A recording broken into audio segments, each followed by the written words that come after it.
This is Marcus Maven, and you're listening to 93.9 The Ville from the OPC Services Studio.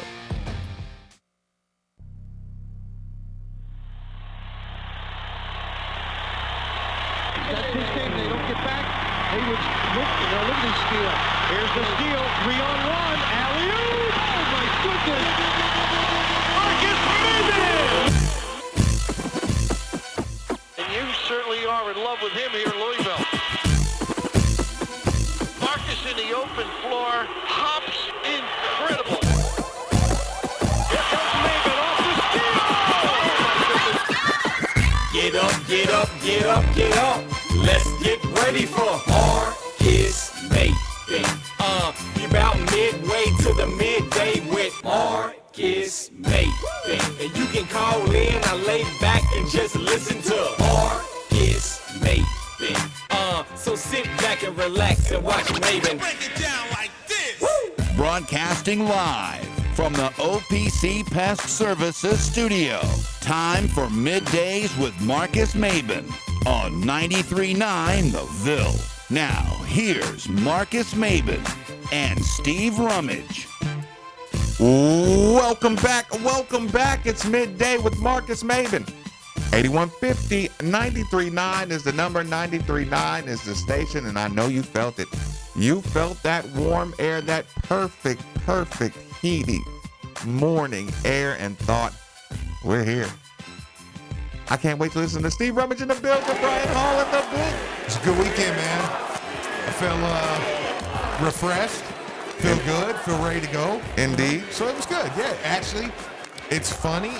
These shows tend to be really good because we didn't get to talk a lot this weekend. Indeed. I thought you had some beef with me or something this weekend. No. We didn't. Sometimes I need a break from you. Look, we didn't call each other at all. I know. Yeah, that's what I'm saying. I think it's so. I didn't do nothing this weekend. I just slept and watched TV, and I caught up on my bootleg movies. Yeah.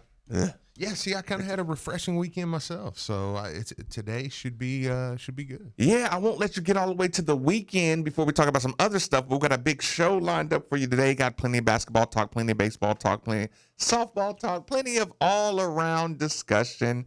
Brian Hall in the booth. Brian, what's going on, my man? Nothing. I'm refreshed. I had a nice weekend down at the lake, and came back and ready to get things going. The softball team showed up this weekend, had a good performance. They did. The Louisville baseball team's getting ready for the ACC tournament. You got the NBA playoffs still going on. You had the PGA Championship this past weekend. Was there PGA this weekend? There was. Was there? There was. You wouldn't know. Well, Brooks almost set. He set a record the first day for the lowest score in a major. Then he sets a record for the second day, having the lowest two-day total. He goes out yesterday, though, is going for a record of largest margin of victory in the PGA Championship, right? And instead goes +4 on the day and ends up making something out of it. Right. And did he win? Yeah, he ended up winning. He did win? Okay. No, that's my point. Yeah. Record setting, and I of course I already knew that. Record setting day one. I actually day didn't. two. I actually didn't this week. But that was my point. I usually do. Boy, if there's no Tiger in there.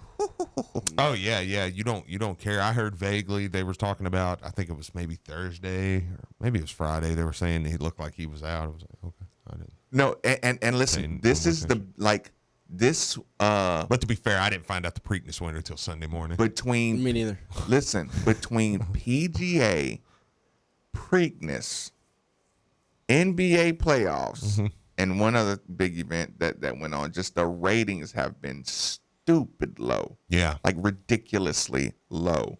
You know what I'm saying? I believe it. No. So I didn't watch any of the three you just named. Right. I actually didn't watch any NBA this week. And those are major events. I mean, we're talking about, I know. And you get the Greek freak superstar, the humble superstar. Like, no, but like as good as awesome as he is, man. That's why I said. Nobody wants to watch the humble superstar anymore. I said crazy enough.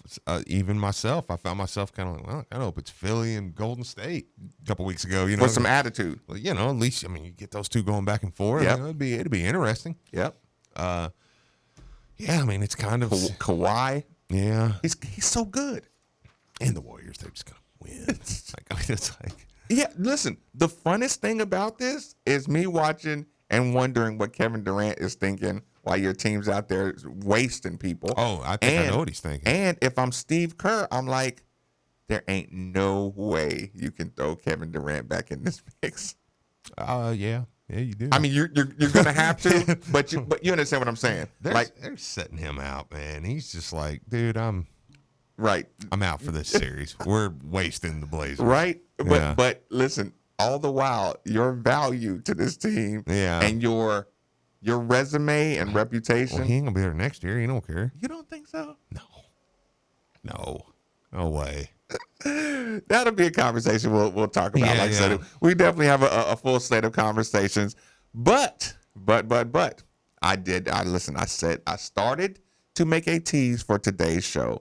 I started to, hey, we got this really good 50-50 Jordan conversation. We have an image, people, that I suggest you get on YouTube for the first hour, because I'm gonna put the image up that we're gonna be discussing. It's an image that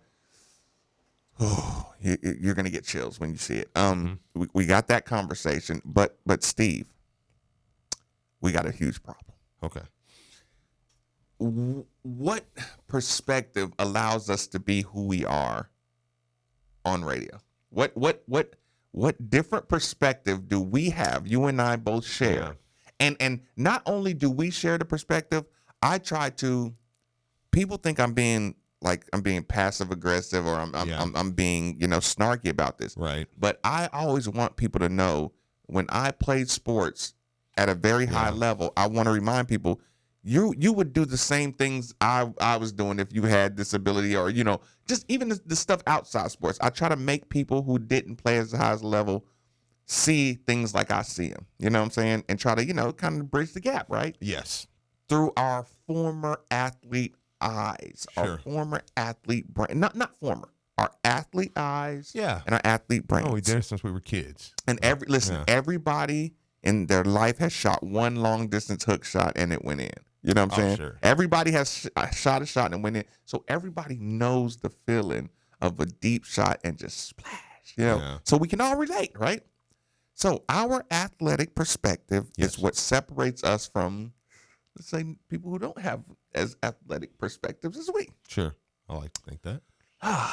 Steve talks about participating in fantasy camps and 30 and over leagues. And sometimes I say, Steve, I don't know if you're quite as athletic as you give yourself credit for sometimes. And we joke back and forth. And some people wonder if there's some tension there. And it's like, oh, no, I'm just giving them a hard time. But I say, Steve, at the end of the day, I give you your credit.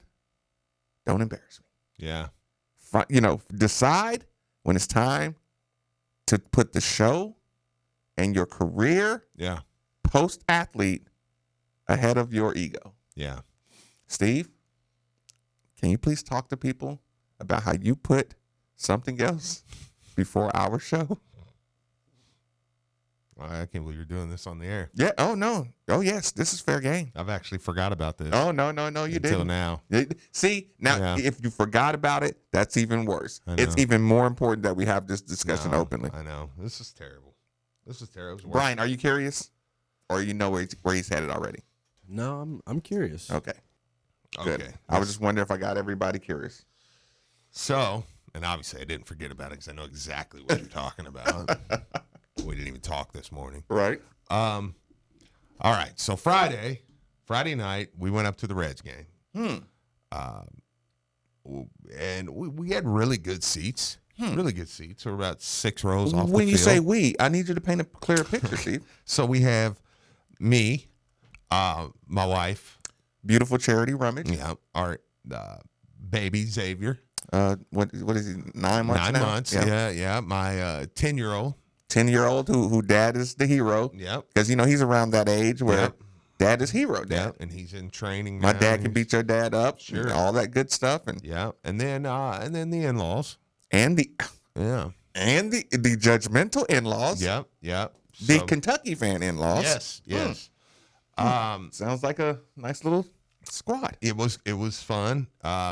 We have real good seats. We're about 6 rows off the field and down the right field line, right with the Yasiel Puig. Wait a minute. Yeah. Okay, right field line, 6 rows out. oh man, that's when you really want to be a part of the game, like that's exactly where you try to get. Yeah. Okay. Yeah. So that was good. So the setup's nice. Family's there. The judgmental in-laws there. Everything's all good. Go. So the third inning, bottom of the third inning, Reds are up to bat. There's 2 outs. Let's go Reds. Yep, 2 outs. So I'm watching, right-handed hitter. So I don't, I'm like, well, we're probably good here. Right now. Right-handed Because hitter. every time a left-hander would get up, Joey Votto, a lot of those guys I would tell. By the way, Friday night, man, the Reds, they got beat. But they didn't play any of their good. I mean, they didn't play Winker. They didn't play Dietrich. Does that make you feel like the NBA when they're resting players? Yeah, I came to one game. Yeah. You rested. It's like, what we do? Jeez, Yankees won 13-5. They're playing good. I wish they came to Cincinnati this year. That'd be fun. That would be fun. Awesome. I know. But anyway, so we're sitting there. Watching, Right-hand hitters up. Yeah, watching the game. Like, You don't have to keep your head on a swivel, Elijah. Yeah, we're good. Does he already know the rules? Yeah. Okay. Oh, yeah. So, anyways, I got him holding Xavier, my 9-month-old, in one arm. Pitch comes out. Guy can tell, the way he's going to swing. He's going to take it opposite field. So you're like, oh, okay. All right. Here it comes. Coming opposite field. And so he hits it.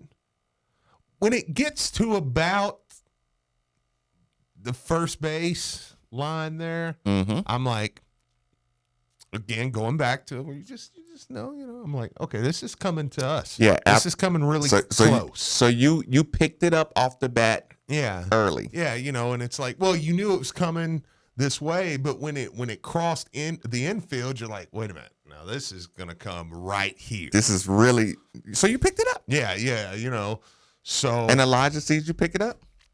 I think he kind of because I told him, I said, hey, get ready.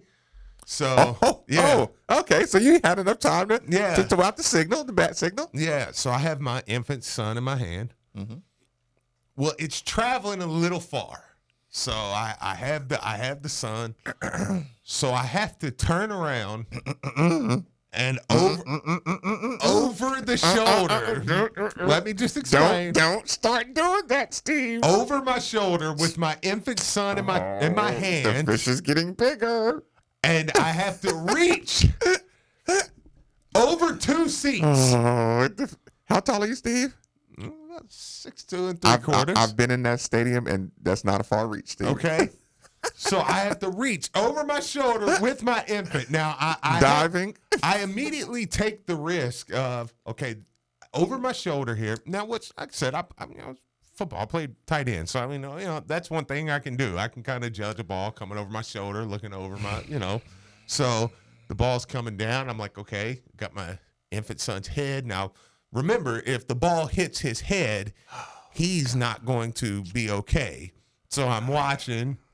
Here it comes. It's coming. I'm like, okay, I think I got it. I reach over. The ball hits my hand. Oh, makes a loud smack. Barehanded, right? I dropped it. You literally dropped the ball. I know, it was terrible. I would have made Sports Center. If I would have caught this ball you over my shoulder had a chance. With my infant in my hand and caught it, like that would have been Sports Center. Were you thinking about that at the time? Yes. Pause. It's not even the funniest part of the story. People, listening to a dejected Steve, you know me. I immediately go to the psychology of every moment. And I say, Steve, how did your son handle that moment, right? Steve says to me, well, it's kind of funny. He handled it well. It was more or less like, we'll get the next one, Dad. And Steve had to acknowledge to me and to the son, like, I don't think he actually said this to the son, but it's like, no, son. There will never be a next time. There will never be a moment like this. Mm-mm. There will never, ever be a moment. It's like the dad who's holding the son and catches the ball in the beer cup type move. Yeah. Over the shoulder. Yeah. Ball, baby in arm, catch, And see, I was gonna stop you if I felt like you were accelerating the difficulty at all, but I'll let you paint the over the shoulder picture. It was tough. But it's a poor what is it? It is a poor workman that blames. I know, man. At least Elijah forgave you though. It hit That's you. why he said maybe next time, Dad. Next time. That's like hit forgiveness. Loser. Thanks. I would've called it hit that. you in the hand. Right in the hand. And you could see your hand was still red, so it hit Oh, yeah. palm. Oh, it hit It hard, wasn't man. just fingertip. No, it didn't hit palm. It How didn't high of hit a fly palm. ball are we talking It hit about? inner- Oh, it was high. it That's hit- what I'm saying. it hit man. inner Those are knuckle. tough. It It hit was inner up Bare knuckle. hand. No, it hit. Oh, it Steve. hit finger, man. Like, no, if it had hit palm, I'd have caught that. Like, come on. Hey, let's put Steve. percentages on it. If you put it really high, I'm thinking only like Steve's 1 a- out of 25 Steve people are catching that ball. Steve brags about. You don't think you're 1 out of 25? Yes, I'm thinking if What you do get- you mean? I'm thinking if a guy hits 1 out of 25 fly 25. balls into a crowd one time, it's gonna get caught by somebody. Steve's whole reputation is being Unless you have a better glove. than the Take out the 25. glove. His whole reputation and foundation of knowledge is being able to know, see, do at a high level. 1 out of 25. What would you put on If it? Steve's not 1 out of 25, you should only miss 1 out of 25. A guy who has made his whole life about having hands, Yeah. like how are you giving him a pass? This was a moment. It was tough. The only You have to rise to the occasion. There's no way that ball dropped, Steve. the only good thing that came out of the whole thing was my father-in-law. He brought a glove. Like, grow up. He brought his glove, and I did rob him, so he didn't get it. He would have caught it. He's actually really good at baseball. Like, I mean, he was legit. So he would have caught it. So I actually robbed him, so he didn't get it either. So that was fun. He reached. Well, yeah, he was closer to him. So you ruined his catch. Yeah, because I had potential to be great. You brought a glove. Oh, you caught it. Cool. Like, I mean, this was great. So his would have been lucky. No, more his than would have yours. just been, ball hit to me. I caught it with the glove. If I had a glove, I mean, I'd have caught it with the glove. This was barehanded, child in my hand. Like, I mean, this was leaning over my wife and sister-in-law. Oh my God! Like, I mean, Were this you protecting them, Steve? No. Go ahead and make. Oh no, I forgot they were there. Yeah, I forgot I had a kid in my hand. Yeah, I was gonna say, go ahead and make. Get So all why I the didn't drop the kid to catch it with two hands. get all the bailouts now. No, it was perfect, man. It It was awesome. So it was the perfect reach to make the perfect looking play. Because like I said, diving catches to me are kind of overrated. Mm-hmm. You know what I'm saying? Like, to me, it's one of the most. Although our softball team had a diving catch in the foul territory. It's awesome. It was awesome. Yeah. Most of the time, I said, Didn't she pop her shoulder out of place or popped it back in place and then went and hit a home run? It was insane. I saw the home run, but not the shoulder pop. Yeah. But I saw the catch. Yeah, that was awesome. I was actually watching it when it happened. Was he? Yeah, You diving. Yep. Live. Yes, the first game I watched the entire game. Okay. All right. Second I caught about 3-4 innings. Third I didn't catch anything. Yeah, fair that enough. strike zone in that second game was terrible. Like, they were cheating. That's why Coach April got really angry in the second game. You see her get fired up it was the third game actually. Yeah. No, you didn't. So diving catches are overrated. Sure. Your catch was at perfect It distance. was there. I wouldn't say perfect distance. I mean, I was leaning Perfect over distance to be great. people and chairs. Perfect and distance to be great. It babies. hit your finger, Steve. I know. It got inside of it. And don't make it like it tipped off the last two digits. You see what I'm saying? What I'm telling you, man. I'm telling you. And people, mark this moment, mark my words. You're gonna listen to Steve Rummage in 3 years. And with this baby, he is gonna look like Jonathan Bender in The Malice in the Palace, jumping over stadium seats, like walking up, I know. walking up I flights was of backs of standing on the chairs. chair. Yes. Yeah. In 3 years, Steve is going to be the guy who leaped over 3 seats, fell, did a belly roll, and simultaneously passed the ball to Elijah, and then Elijah dropped it. I know. Like, dude, yeah, he had issues. It's terrible. Look, my buddy just texted me and said, "You're a loser. You have supportive friends, Steve. Nothing you'll ever do will make up for that drop." Isn't that great? That's a you can say that. We keep ourselves honest. We keep ourselves. Yeah. You did. You felt like a loser. It did. It was at terrible, the time. man. Yeah, it was there. I mean, it was, like I said, I think I could have made SportsCenter with that one. They would have been like, "Oh." Brenneman would have been like, "Oh man, it's crazy." Yeah, sports it's overrated. Well, yeah. I mean, whatever. I mean, I did It was terrible. 15, 20 times. It's not really that. I mean, it's okay. It's not really that big. It was brutal, man. Steve, we'll check out the text line real quick. People are giving Steve a hard time, I think. Minus the degree of difficulty. Yeah. You just described the retired careers of midday. Yeah, that's bad. That's bad. Youngest son's nickname. We'll get that one tomorrow. Jeez. This text line just takes a while to We load. have to put those on our phones. Yeah, I know. So, anyways, yeah, dude, it was terrible. You think you ever have another ESPN moment? Yeah, I think things come around. We sit on the front row of every basketball game. Steve. Yeah, I know. Something's gonna happen.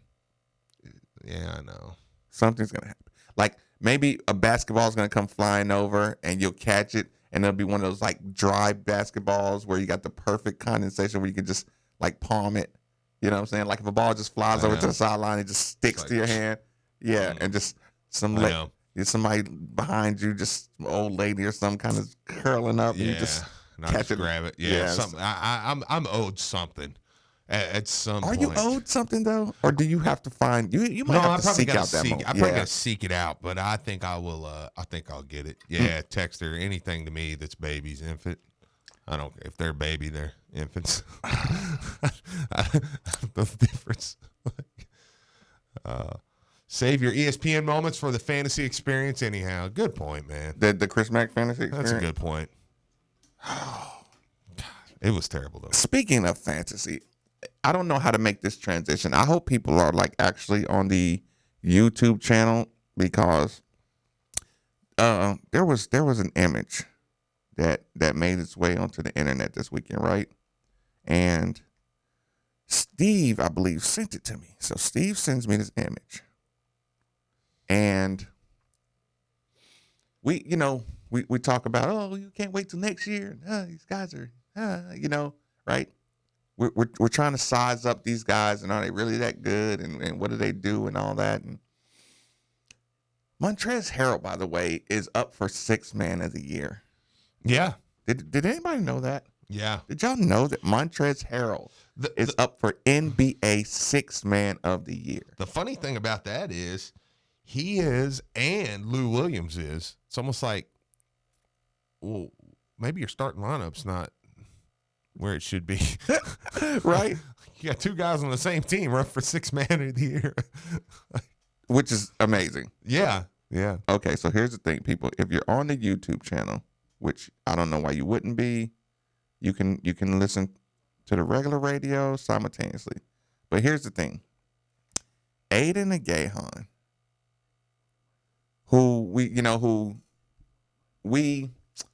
I think we kind of disrespected once the Samuel Williamson McDonald's hype started, right? Right. Like when there was the recruiting period, we felt like, I mean, big men are always, we talk about it all the time. They're harder to replace. They're harder to get. They're harder to replace. They're few and far between. You can get a 6'4" guard, and if 6'4" guards have to have more heart and immeasurables, right? The big man can be coordinated and aggressive, and he's going to be one of the top players, right? Yeah, and I don't know. I mean, it's not quite the same, but it's almost like a guard, you got the ball in your hands a lot, so it's almost like the difference between a receiver and a running back and a tight end or a lineman, and your job your highlights kind of depend on other people. Yeah. So with bigs, at times it can get tougher to. That can't be real. What? The picture? People, right now, Aiden Nagahan posted a picture. Yeah. What can you describe that, Steve? It's incredible, man. And let me say this real quick too. Back to what the point you were making, real quick.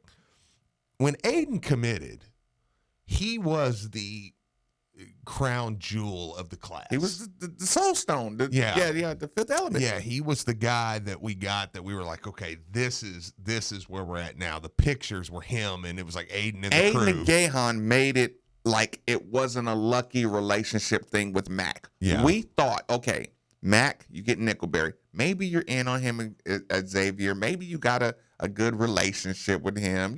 Just blah. The Nickelberry, it got the ball rolling. And here's the thing: I don't want to backtrack on how huge the Nickelberry was. Oh yeah, but it was like, okay, we know you had some recruiting ties, and we know you had the ball rolling a little bit, right? Right. You get that Louisville job, and you get that kid, and you hear what he's saying, and you hear the camps he's at, and you hear the situation he's at. And not that I'm going to go through the whole oral history of the recruiting class. Yeah. But the Nickelberry was, okay, Mac, you got some connections. And with Jalen Withers kind of coming right behind that, you were like, okay, you were working that Carolina area. You had some Wake Forest connects or something, Sure. I feel you. Look, you're a good head coach for a reason. Mm-hmm. Yeah. Blah blah blah.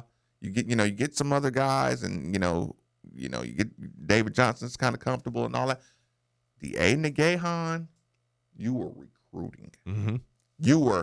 I want you more than they want you. Yeah. You can be what I have to offer you here at Louisville. Yeah. Is better than what Calipari has to offer to you at Kentucky. Yes. Calipari, this is the first time we've seen I'm not recruiting him / I show up at his house. Yeah.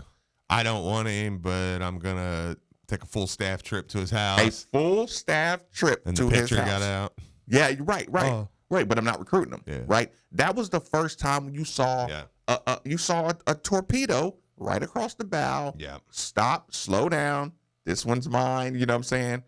And if you listen, the deeper you go with this Aiden, it's one of those hip hop beefs where if you respond, if you admit that you're recruiting Aiden, I'm gonna turn it up, and I'm gonna really make sure everybody knows that I took him over you. Yeah. You can't take that hit right now. No, absolutely with Penny not. doing what he's doing. Yeah. And Arizona doing what they're doing. We'll get to Penny. And we will definitely get to Penny. And Arizona doing what they're doing. People, Oregon, they are taking a chunk out of your rear end. Yeah. And listen, and if the word gets out that you wanted this Aiden kid, which it did. Yeah. It did. Yep. And you tried to make Aiden look bad by having Aiden say, "Oh yeah, I was talking to Kentucky, blah blah blah," and instead of their staff saying, "Yeah, we're interested," they were like, "Oh, no, know where that came from." Yeah. You were just Well, it come from you in his living room last night. you were just right here, coach. And you didn't tell him just. Well, technically, an offer is not an offer, but we say we have a room for you here for a scholarship, waiting if you actually want to come take it. Yeah. But I'm not offering it. It's just there if you want to come pick it up off the table. Yeah. Right? Yeah. Like that game, Aiden was a winner, right? I think he'll remember that. Elaborate. I think he'll remember that. The embarrassment he almost took, because this kid is a social media hound. Yeah, yeah. So I guarantee he's they trying to clean. You trying to embarrass what I'm saying? I know. Yeah, I Right. think at some point in his career, in the 2 years he's here, probably only 2 years, but in the 2 years he's here, I bet he takes a chunk out of them. At least once. Right. Yeah. Like just a maniac. Yeah. The Aiden game. And it's going to be one of those things where it's like they're going to have a clip where he like stares down the coach or something. Yeah. Something personal's in. Yeah, something personal's got to be in there. And don't call in. His record is they may win. I don't know. Right. Yeah. But I bet he gets. Yeah, he's going to do one of those 30 and 21s or something. Just one of those. Oh, the Aiden game. Yeah. 5 years ago, right? Mm-hmm. Okay. So we go through that and we like his talent, but we say, what's his competition level like? Mm-hmm. And is that jump shot really consistent, or is that a high? Because I don't trust high school jump shots. Right. Me personally, sure. Pure guy. Okay, I get that.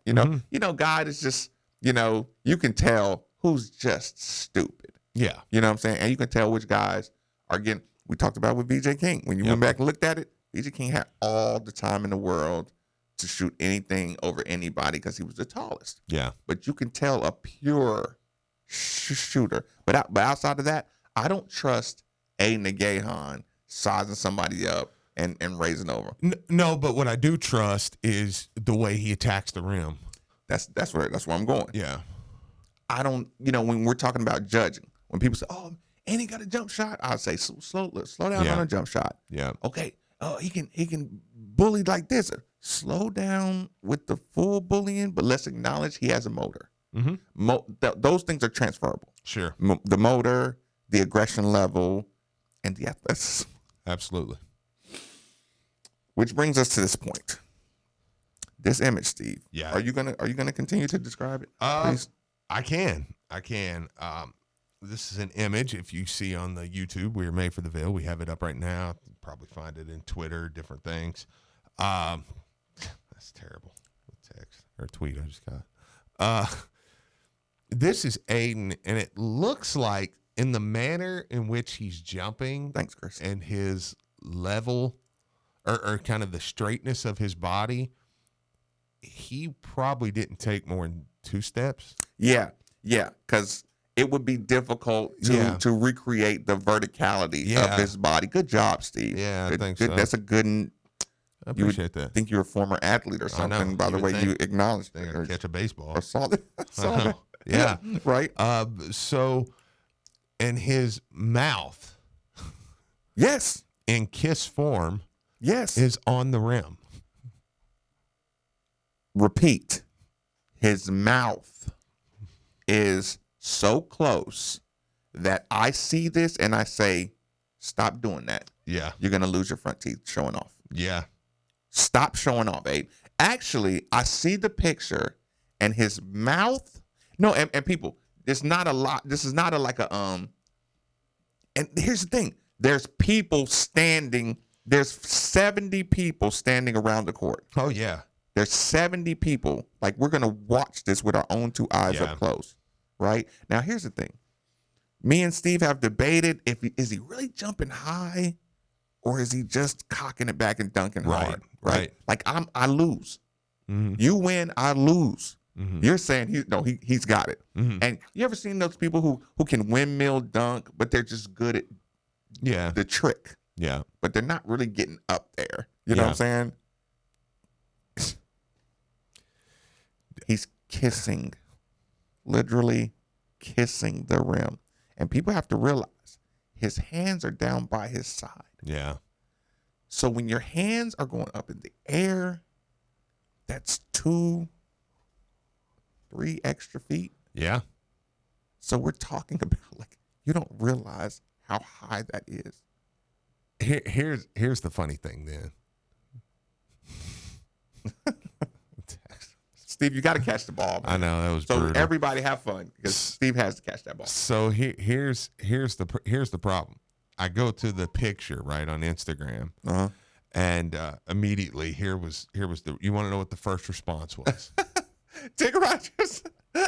I gotta say this, Tick. Oh gosh, because he's right. Everybody knows this. Alex Sanders was the king of the windmill, right? Yep.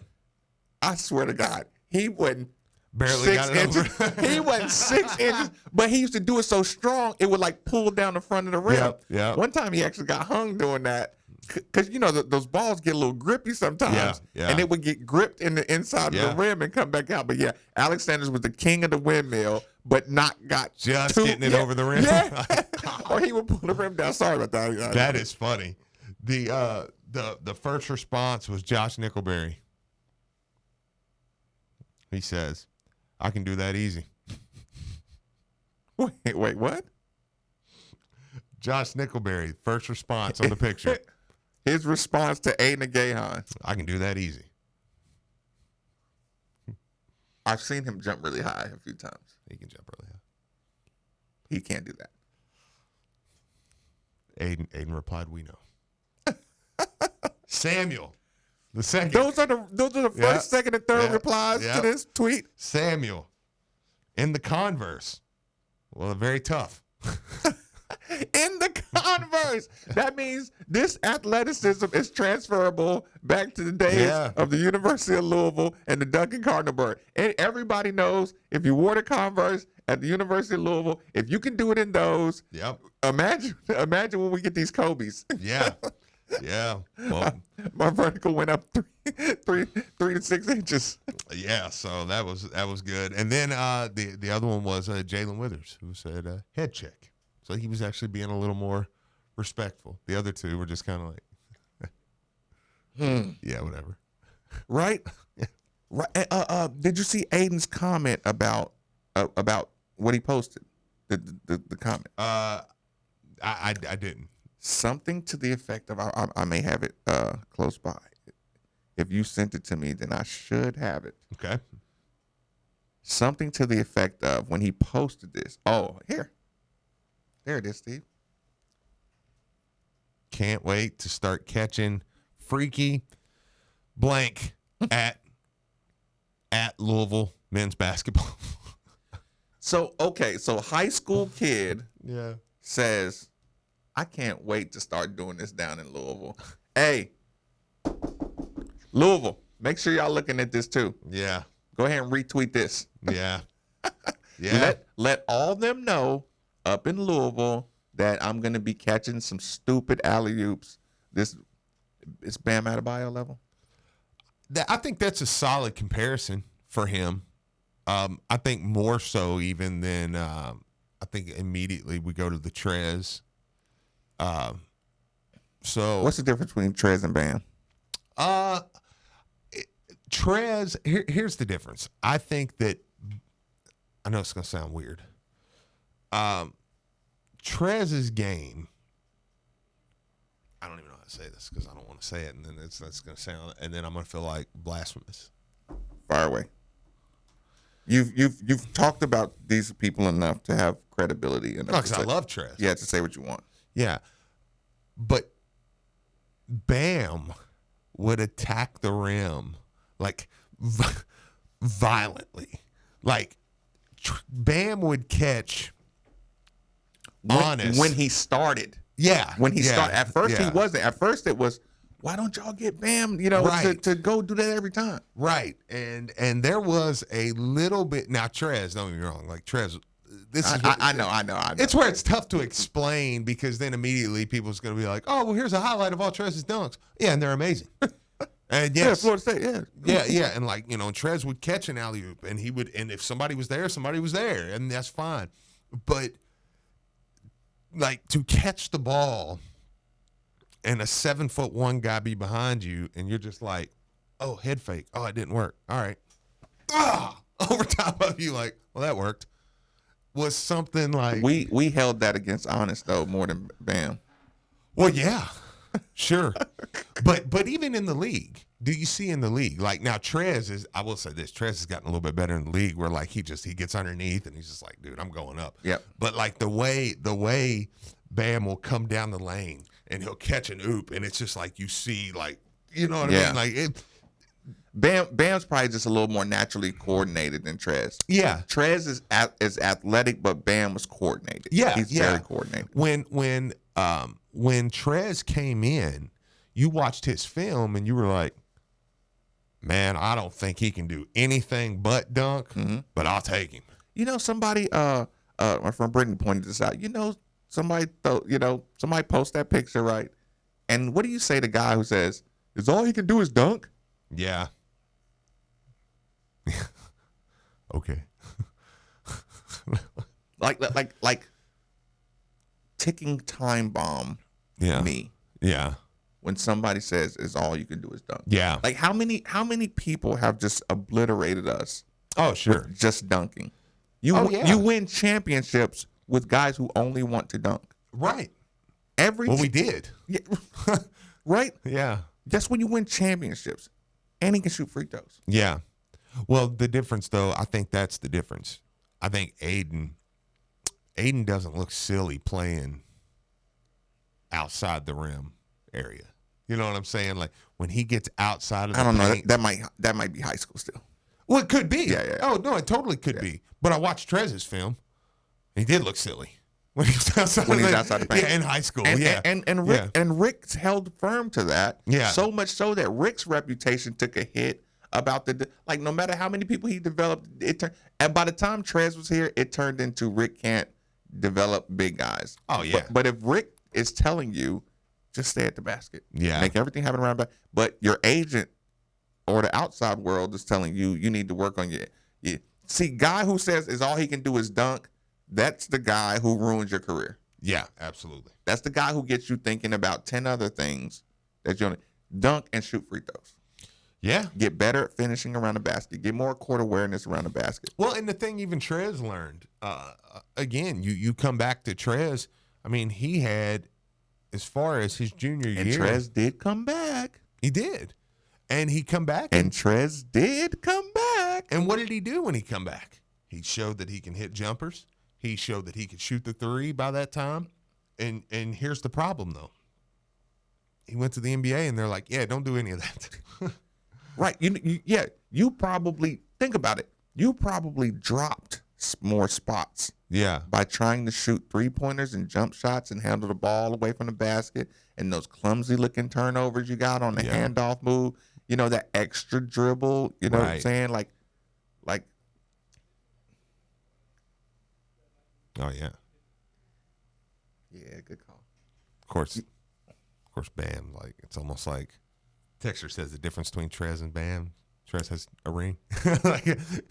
Of course, Bam's one of the Bam few. went 6 in the draft. No, here's one of the few things that I like Bam, too. Yeah. He's him. the one guy that's ever been at Kentucky that I'm like, man, it's a shame you had to play for Cal. It's just a shame you didn't win a championship. Yeah. I know. There's more than that. There's more than that. But let's do a quick reset. Middays with Marcus Maben. We got some college basketball heavy stuff coming back on the other side of the break. Middays with Marcus Maben, 8150. 93.9 is the number on 93.9 The Ville. Great Flood has big news for Cards fans. We are starting a limited can series of new beer called Warehouse Select, only available at our Bardstown Road tap room. On top of that, Great Flood beer is now available at Kroger. It's a huge step for us as Louisville natives, and we are thrilled to have made the journey right here at home with you. As always, visit us at greatfloodbrewing.com and follow our story at Great Flood Beer on social media. Go Cards. That's probably enough. I will literally do this until 3 o'clock. Are you ready to sell your home? Well, there couldn't be a better time. Houses are going for top dollar and selling quickly. You need to call Jill Blessinger with Keller Williams. She has a team of professionals that will help you sell your home quickly and get the most for it. She is a professional home stager and photographer. And when you're ready to buy, she works with Becky Bleemel of Caliber Home Loans. She makes the loan process very simple. And if you mention you heard this on Middays with Marcus Maben or ESPN, your appraisal is absolutely free. So give Jill a call today at 502-773-0546. That's 502-773-0546. And let her help you today. The world's biggest country music and bourbon festival, Hometown Rising, September 14th and 15th, Highland Festival Grounds, Kentucky Expo Center, over 30 stars, Luke Bryan, Tim McGraw, Keith Urban, Little Big Town, Brett Young, Dwight Yoakam, Jake Owen, Brett Michaels, Lauren Elena, and more. For all the details, go to hometownrising.com. So, Steve, what do you think about Bill at Scorns and Sons Collision Centers, man? Let me just say, I had a friend who totally ruined his car. They got him taken care of quick, efficiently, and out the door. Family owned and operated for over 70 years, Ed Scorns is the leader in auto repair technology and technician training. Do not let just anyone repair your vehicle. It's your choice. Tell your insurance company you're taking your vehicle to Bill at Scorns and Sons Collision Centers. There are 2 locations, Bardstown Road and Shelbyville Road in Middletown. Or call us at 491-BODY or visit us at etscorns.com. That's ETSCORNS.com. Hey guys, it's Luke Hancock. It's tough to know who to trust when it comes to getting work done on your roof. That's why I'm here to tell you about Greg Morris and his team at Roof Systems of Louisville. They're GAF certified, they work with all insurance companies, and they're the home of the Lifetime Roofing System. Here's the thing. They offer free inspections, so have them come out and see how much damage any storm has done to your roof in the last few years. You may be eligible for an insurance claim. Plus, we've made it easy to find them. Go to lukesroof.com or call 450-ROOF. When you call, mention my name and you'll get an extra $500 off. That's lukesroof.com or 450-ROOF. Hey, this is Steve Rummage, and I have one question for you. What good is having that beautiful home with that beautiful view if you can't see through the grit and grime of your windows? Or every time you try to open them, it feels like an extensive workout. Let's face it, you and your home deserve better. That's why I'm here to tell you about Windows Plus. They have the best free lifetime transferable warranty, best installation in town, quality products, doors, windows, siding, and gutters. They've also been voted most efficient in 2019 and have an A+ Better Business Bureau rating, including all 5-star reviews, which means they're exactly what you've been looking for. So go visit them at 11501 Plantside Drive in Louisville, Kentucky, or call 502-494-0120. Again, that's Windows Plus, so make the call. Guys, you know it's easy to endorse something you believe in, but when it's your money, well, now we're getting serious, right? Luke Hancock here. That's why what I'm going to tell you right now is so important. When it came time for me to ask the love of my life to marry me, there was only one jeweler in Louisville I knew would truly care and treat me like family. Davis Jewelers. Funny thing, I think they're just as happy about me getting married as I am. But seriously, Hank and Ashley Davis created an incredible, one-of-a-kind diamond engagement ring that sent my Kaylin over the moon. But seriously, talk is cheap. When it's your money, it becomes a whole nother matter. If it's your time to pop the question, it's about getting every penny's worth, isn't it? Guys, go see my jewelers, Davis Jewelers, Louisville's largest fine jeweler. If I did it, so can you. Davis Jewelers. From anywhere in Kentuckiana, we're at Forest Green Boulevard, just off North Hurstbourne Parkway, and at davisjewelers.com. Are you looking for a job in the lawn care industry? Bosch Lawn Care is looking for individuals experienced with landscaping and lawn care. We're looking for crew supervisors, as well as lawn care and landscaping and lawn care technicians who are skilled and motivated. With a competitive starting pay and a rewarding career outdoors, Bosch Lawn Care has an opportunity for you. Call us now to schedule an interview at 833-243-8288 or visit us online at BoschLawnCare.com. That's BAISCH LawnCare.com. Professional, affordable Bosch Lawn Care. This is Drew Diener, and you're listening to 93.9 The Ville, live from the OPC Services Studio.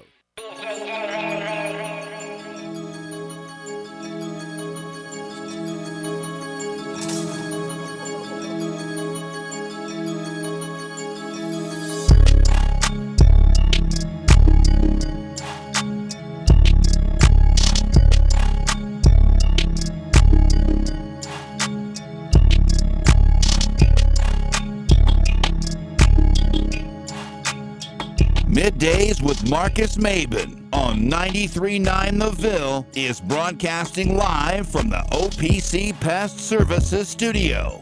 Now, here's Marcus Maben and Steve Rummage. Welcome back. It's Midday with Marcus Maben, 8150 93.9 is the number. 939 is the station. We are absolutely rolling along. Listen, people. We slide down some slopes and we can't get our footing. We can't stop, right? It took 2 seconds to go into full debate mode about Bam Adebayo versus Montrezl Harrell, all because there is a picture that is scouring the internet of Aiden Agahan literally kissing the rim. The point is, if Aiden's either one of them, we're in good shape. That is the ultimate. And okay, if I tell you I have a 6'7", 6'8" forward, center forward, whatever you want to call him, in position as basketball, that can actually put his lips on the rim. Yeah. You know how you remember I said, I just need a guy with legs. Yeah. I need a guy with good legs because no offense can function without the alley-oop option. Yeah. It just can't. Like it's too simple of a play. You know what I'm saying? And Aiden's 6'10". He's not 6'10". He's 6'10". He'll be 6'7" 3/4 at the NBA Combine. Well, that's fine, but he's listed as 6'10". That's got to be Woodmere Academy measurements. No way. 247. Got him at 6'10". You know what? If he's 6'9", yeah, that's awesome. Yeah, that's huge. Yeah. I mean, when you look at professional basketball, you know, like you can get by with being 6'9". You know what I'm saying? Yeah, no, absolutely. I mean, but I think it's just, man, to your point. I mean, when you hear even the Josh Nickelberry thing, you watch David Johnson how he jumps. You watch Sam how he jumps. Who on the low may be the most athletic guy out of the group. I know. On the low. Yeah. The Trinity kid. Yeah. Listen, and I'm going to say it just like that. The Trinity kid. Yeah. No disrespect to the Trinity kid, but that's what we're calling him. Disrespecting him. Until he's the only guy out of that group who plays more than, as much as Samuel. I mean, you watch highlights. I mean, Jalen Withers put some out the other day. I mean, where he's catching them. I mean, you have he's growing fast. Every kid in this, outside of maybe Quinn Selinsky. Is this the most athletic class we've had at Louisville? It's close. I mean, Fresh Kimball's the only dude that can't. Yeah, I mean, I'm talking about speed, 1 leg, 2 leg jumping. Yeah, this is the most athletic class. I don't know. No, Samuel Williamson. I don't know. He might be suspect to it. I mean, he's athletic enough to get it done, and he may have a bigger upside athletically than we know. I mean, yeah, because I think Sam's an athlete. I mean, you go back and you look at you look and watch him and how he jumps. I mean, like he can. I'm going back real quick. See, and I kind of didn't want to put Sam in that elite bounce category because he does the glider thing. He does the smooth thing. He kind of loses the athletic credibility, kind of like Jordan Ward, right? Yeah. Like Jordan Ward cruises. So like this, think about it. Jordan has more bodies on his name than anybody on the team, probably. Yeah. Like Jordan has dunked on more people than anybody on his team, but he doesn't get athletic credibility because I don't know why, because y'all just don't see it the same way. Shane, Wayne Blackshear, and Kevin Ware. I don't know. That's pretty good. Shane, Blackshear. Blackshear. No, Blackshear. You got to remember Blackshear coming in. That's what I was going to do. Yeah. Blackshear looks like Sam Williamson. No. Athletic wise. No. Yes. Way better. You think? I think Wayne looked way better in high school. I don't think so. I was watching his highlights when I was making the point about VJ King the other day. Yeah. I watched about 7 videos of Wayne Blackshear, and I'm telling you, his looked. He had the Alexander's effect. Yeah. It looked better because he looked the part so much. Oh yeah. He really because of course we had that moment like over Anthony Davis, right? Yeah. But if you go back and watch, he just looked the part because it was just like VJ. Yeah. Cruising, got good team, good coaches. I never had to shoot a bad shot. Kind of bully. I go to the good school. You know what I'm saying? Maybe you lose a little bit of the dog. You know what I'm saying? He was good in high school, though, man. He was good. He totally looked the part. Samuel Williamson better with the game, but again, to me, the biggest threat to this team is the smooth stuff. Yeah, yeah. Well, I don't think you got a lot of that in this class. Maybe Sam. Definitely Sam. Okay. Jordan has to get rid of it. I think this camp, this NBA Combine thing, will take that out of Jordan's. Because like I said, Ray had that cool thing until he got busted in the mouth. Yeah. You remember? I said, yep. I even came back in here. I talked about it personally.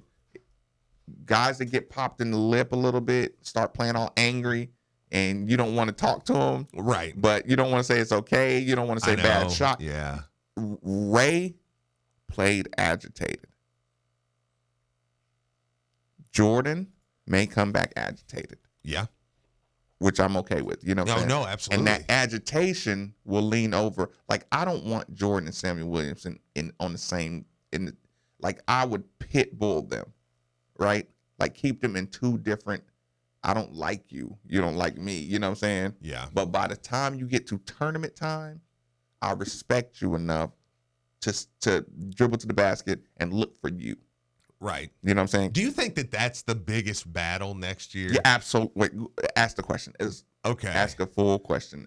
And we'll actually 38-31, 93-9, 81-50, 93-9. We'll go to the calls because I think the question you're about to ask is a good question, setting up for the rest of the show. Yeah. Do you think that that's the biggest battle next year? You talked about Jordan and Sam. You talk about Aiden and the bigs. So are we talking position battles or team? I mean, well, team battle would be, I think you would just go, okay, well, you got the older guys and the younger guys, whatever. But I mean, what about Fresh Kimball, David Johnson with Darius Perry and those guys? Like, I mean, you know, like, but I mean, do you who's think, likely to fight first? Brian Hall, we gonna hit the top of the hour, or it's about 10 seconds. Okay, yeah, I guess I'll set up the question like this. Not that we're making. I hate doing that. I hate having to pit people against each other because they're going to be teammates and they're going to have to work together. Oh, sure. And You're good. all that stuff is good. You want to hit it? An official broadcast partner of the University of Louisville, WLCL Sellersburg is 93.9 The Ville. Steve, can you hit that top text? Yeah. Just so I can see in reference with that. Will it show up? Okay, it's not showing up. You'll see it later. Okay, so we can talk about this as a personality thing. We can talk about it like who needs to have the most anxiety towards each other. You know, like I'm not making a fight because I hate when people do that. Just turn everything into if I say this guy's good, then you tell me, you know, well, he's not better than him, so he's right. You know, it's like I don't want to do that. But I will, for the sake of this discussion, is that the biggest battle you see is where you started. You started with Samuel Williamson and the Jordan Warren. The only reason I struggle with this is because I think they're going to play together. I think they're going to start together. That's my point. But here's the thing.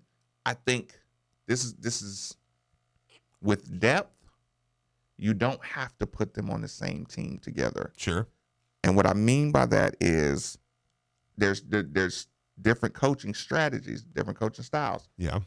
I want them to play together to have as many hours together as possible. Mm-hmm. So by the time we get to tournament, they're used to playing each other, right? Right. Or I can sharpen their individual teeth by saying he takes your minutes and you take his minutes. Yeah. I mean, and by the end of the year, maybe I'll you know, maybe by the end of the year, it goes from Dwayne Sutton to Samuel Williamson. Yeah. Samuel, your minutes are going to be in Jordan, right? Yeah. Now, Jordan's playing less minutes, probably playing a lot more effective. And again, I'm not freaking out people on the Jordan Warren train. I'm not freaking people out on the Samuel Williamson train. But what I'm saying is there has to be some manufactured angst. Yeah, I think that or not. I'm interested to see. I don't think Perry's going to do well. I mean, I think he's going to do well, but I don't know if Perry is just going to be gung-ho about Fresh Kimball coming in. I see, but here's the thing is, I need Perry. I almost need Perry to like. I wish Darius could go back and play on a circuit or something. Like get his AAU back in him. Yeah. Like get it, you know, like get out of town. Yeah, but I just think here's the problem with Perry. I think you watched a grad guys come in and kind of move you out last year. I just don't think that you're gonna be a little more standoffish this year with it. Oh yeah. Like, dude, the grad guy's not coming in again. Yeah, because you saw what you because you know what they've been talking about. I mean, Darius has been talking with his friends and stuff, with teams coming in. You know, don't got a lot of guards. I think I'm going to beat Ryan out for the spot. I'm going to be a starting point guard. And then you look on Twitter and it's like, oh, Fresh Kimball.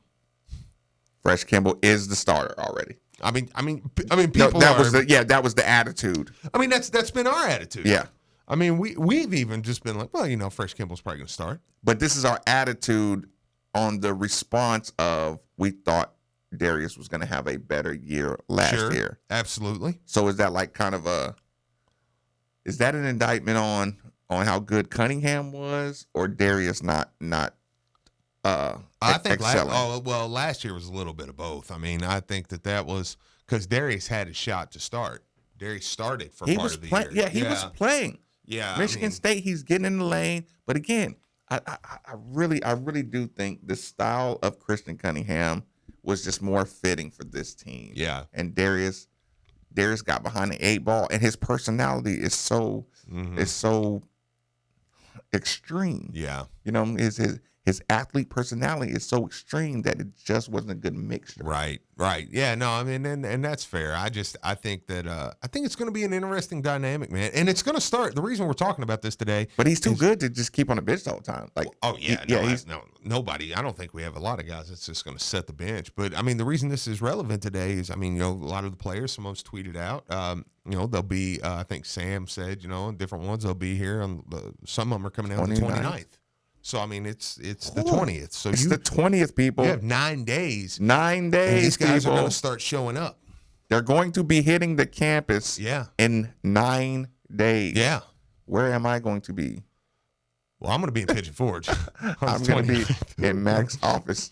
But, yeah, Mac. I did I leave my watch in here? Oh, are they out there playing? Yeah. Oh, let me check them out. What's going on? Right. Yeah. So I mean, look, this thing is. I mean, you're going to look up. They're here. Then you're going to say, okay, we got this going on. Oh, all right. You know, here we go. You know, season's going to be here. And stories are going to start to come out about practice over the next few weeks.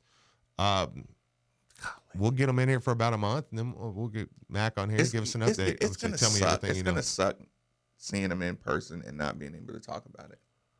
No, it doesn't suck. It's awesome. I'm not going to talk about it. Say, I'm going to wait for somebody else. Like I said, no, we'll get Mac on the show, and I'll just do it. I'll just be like, Mac, tell me everything you know about these kids. I want every single detail. Who fought? Yeah. Who got into a fight? Yeah, But back to the original point with the Samuel Williamson. Do you agree with me or disagree that you keep those guys separate from each other? It's tough, man. Until deep into the season. Like, do you think they need to have chemistry? Yeah, because I just think they're going to start together. That's why I think I've said before, How do you eliminate the attitude that had Max so angry last year at the end of the year? You play different guys in that situation. You know, you have guys that you can go to. But you don't think it was a personality thing? It could have been. Right. And if so, you'll find out because that guy or guys won't play very much. Yeah, because when you said play different guys, okay. The one thing is he could have made decisions to play different guys at the time. But the other thing was, no, they have developed an attitude like this. Yeah. Jointly. And to me, I say it was a developed joint attitude. How do I eliminate that? I eliminate that by making them mortal enemies. You know what I'm saying? For at least half a year. Yeah. You can. What's the downside to that? I don't know that there is a downside. I mean, other than like one of them just really decides they don't like the other one, and then you get one of them that gets blackballed by half the team because everybody don't like this kid or that guy or whatever. You were that guy and you got through that. I mean, I don't. Well, yeah, but I mean, I didn't care. I was just better. Right. Yeah. But it made you play better. It made you. Yeah. Once you knew your mortality. I don't think that there's much of a downside to it. I just think that this year you have more tools in the toolbox, so it doesn't even have to feel as orchestrated. Because it's going to be like, look, if you play like what Max said at Boston College, then you're going to set the bench because now there are guys. Now I do got Aiden I can go to. You know, now I do got David Johnson. I got Jalen Withers down here. I got a junior Darius Perry who's going to be important. Yeah, I got guys, man. Like last year. I mean, I think that's why where the frustration with Mac was. It wasn't so much that he was yelling at the guys. It was so much that I think his frustration came from what do I do? I can't. Yeah, I can't. I mean, I can't. I mean, can't substitute. Okoye, go get in there and play. Well, now we're really, now we're Yeah. going to really get, and that's no offense to Okoye, but I mean, Joe Griffin, go in there and get him. All right. And he even tried it at some point. He was like, Joe, like, get in there. I think his take care of the ball. frustration came from that. And it was just, and this year, that's not going to be the case. I mean, even without, okay, let's play this game. Jordan stays in the draft. Still not the problem. You're still going to be an extremely talented team that's going to start in the top 15. That he's going to have tools left and right. I mean, so it's. I think that's going to change with the atmosphere of this class may end up just being a godsend for us. The way they talk, the way they are, Classes, talent, expectations, and hypocrisy. Okay. This story coming up next. Middays with Marcus Maben, 8150, 939 is the number on 939 The Ville.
This is SportsCenter.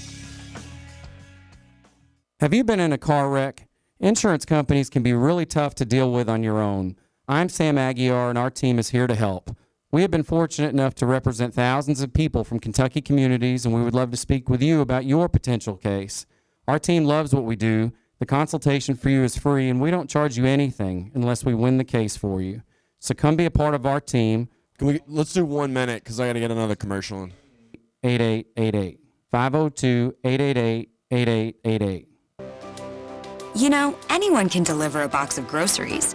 But when you consider the source, only Kroger can bring you the fresh, delicious food and quality products you already know and love. And no matter how you like to get your groceries, Kroger makes it easy with same-day store pickup, delivery in as little as 1 hour, and shipping right to your door.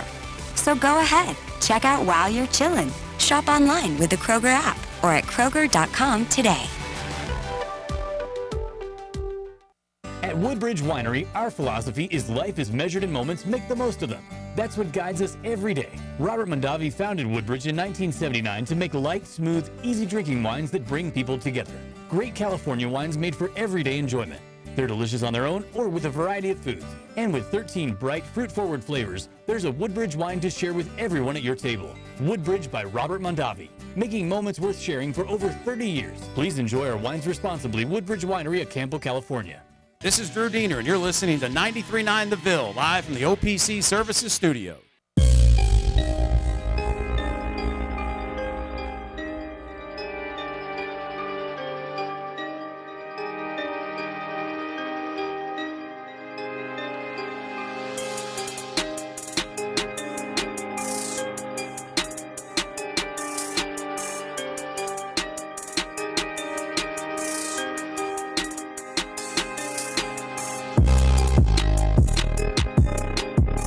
Middays with Marcus Maben on 93.9 The Ville is broadcasting live from the OPC Pest Services Studio. Now, here's Marcus Maben and Steve Rummage. He'll be different. Welcome back. Welcome back. It's Midday with Marcus Maben, 8150. 93.9 is the number, 93.9 is the station. Texas, I need you to help me out right here. Now, already listen, right now, go ahead and type in 3831 93.9 because it's gonna be a simple question and I need a simple answer. Okay. So we go into commercial break. The guys are making fun of me for a slip up I may or may not have made. Don't go back over it looking for it, whatever. Then the conversation that we were having during the first part of the show kind of carried over.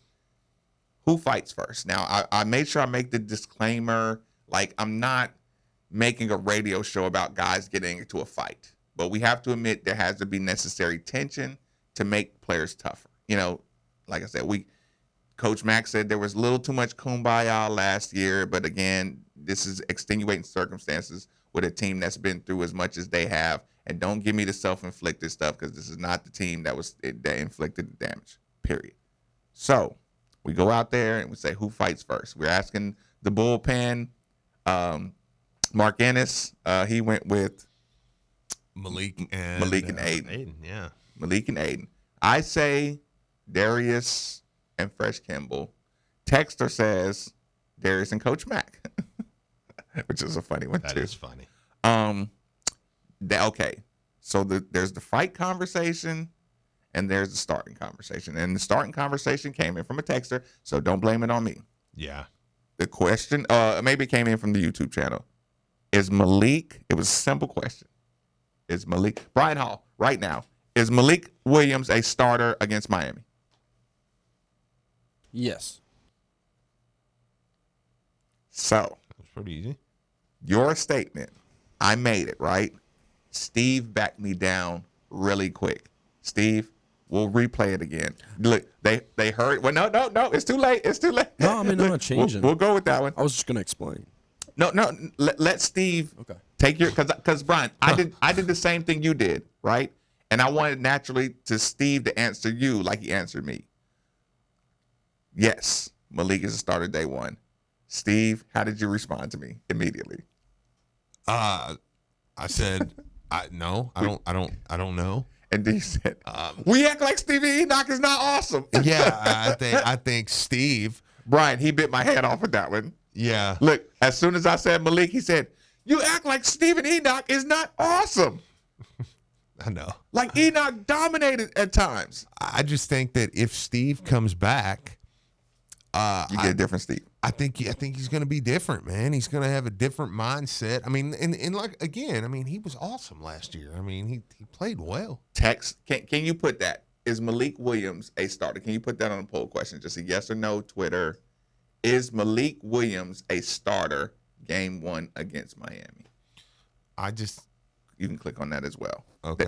We'll it looked like people wanted to talk about that one a little more than the other. Yeah, I just think that man, I mean, when Steve back, no, maybe Malik starts, maybe he plays 2 bigs. I mean, if Jordan don't come back, I don't think that's crazy that you play Malik and Steve together, depending on how good Aiden is. Starting opening day or Miami opening game. All right. Yeah. I don't know, man. I think that Steve, going to these workouts, I think it helps you put a little extra in, man.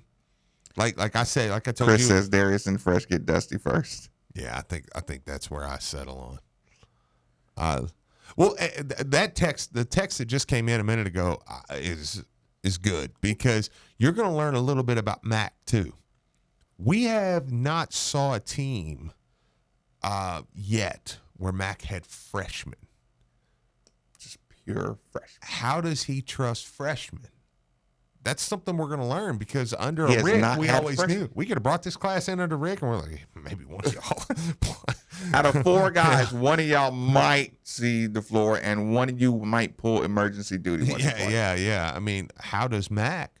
Will it be a kind of a change for us if 3 freshmen are running around all the time? Jeez, and I want to stick to the subject, but if you do a texter says, will Mac run freshman versus upper class? Mm-hmm. I mean, what do you think? Would you like to see that? Do you think that's a better way? Like your experienced guys against, the poll question's up. Experienced guys against very, very talented, hardworking freshmen work your way on the team. I think early, yeah. When they first get here, I think that'll be one of the first things he'll do. I'm going to say, all right, we'll find out right now. You can hear Mac doing that. You've spent time with Mac. We've talked to Mac. You can hear Mac saying, all right, let's find out right now. Young guys, old guys, who's got it? You know, like let's see, or new guys. Maybe say fresh, run with the freshmen. You know, and let's find out right now.